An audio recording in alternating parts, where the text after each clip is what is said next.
Hi செல்குட்டீஸ், எல்லாரும் எப்படி இருக்கீங்க? எல்லாம் சேஃபாக இருப்பீங்கன்னு நினைக்கிறேன். ஸோ இன்றைக்கி வந்து வெயிட் லாஸ் சேலஞ்சோட 14வது நாள். காலையில் நான் என்ன எடுத்திருக்கேன் அப்படின்னா, கொஞ்சமாக சோயா, அதுக்கப்புறம் வந்துட்டு பப்பாளி பழம் வந்து எடுத்திருக்கேன். ஸோ இதுதான் வந்துட்டு நம்ம பிரேக்ஃபாஸ்ட்டாக வந்து சாப்பிட்டோம். அதுக்கப்புறம் 11 மணிக்கு போல் நான் என்ன பண்ணேன், 11, 11 இருக்கும். அப்போ வந்து தயிர், அதுக்கப்புறம் வந்துட்டு மரநெல்லிக்காய், கருவேப்பிலை இதை போட்டுட்டு நல்லா வந்து அரைச்சிட்டு ஒரு டம்ளர் மோர் வந்து குடித்தேன். ரொம்ப சூப்பராக இருந்தது. ஸோ நீங்களும் வந்து ட்ரை பண்ணி பாருங்கள். கொஞ்சமாக வந்து உப்பு ஆட் பண்ணிக்கோங்க, ஓகேவா? ஸோ இதை வந்துட்டு நம்ம இப்போ குடிச்சலாம். நான் அதிகமாக தண்ணி ஊற்றலை, கொஞ்சமாக தண்ணி ஊற்றி மிக்ஸ் பண்ணி இதை வந்து நான் எடுத்துக்கிட்டேன் ஒரு 11:30 போல்.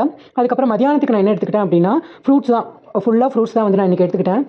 என்னென்ன ஃப்ரூட்ஸ் அப்படின்னா, மாதுளம்பழத்தில் பாதி எடுத்துக்கிட்டேன், அதுக்கப்புறம் ஒரு மரநெல்லிக்காய், கொஞ்சம் ஒரே ஒரு ஆப்பிள், ஒரு ஆரஞ்சு, கொஞ்சமாக வந்து திராட்சை. ஸோ இதை தான் வந்துட்டு நான் இன்றைக்கி சாப்பிட போகிறேன். ஸோ இதை வந்து நான் மத்தியானம் சாப்பிட்டுட்டு ஒரு 4:30, 5 மணி போல் வந்து கடலைப்பருப்பை வேக வச்சு தாளித்து அதை வந்து நான் சாப்பிட்டேன். அதுக்கப்புறம் நைட்டுக்கு வந்து நான் எதுவுமே எடுத்துக்கல. சீரக தண்ணி மட்டும் குடிச்சிட்டு தூங்குறதுக்கு போயாச்சு. ஸோ இப்படி தான் வந்து இந்த டே போச்சு. ஓகே, பாய் செல்லக்குட்டீஸ், லவ் யூ ஸோ மச்.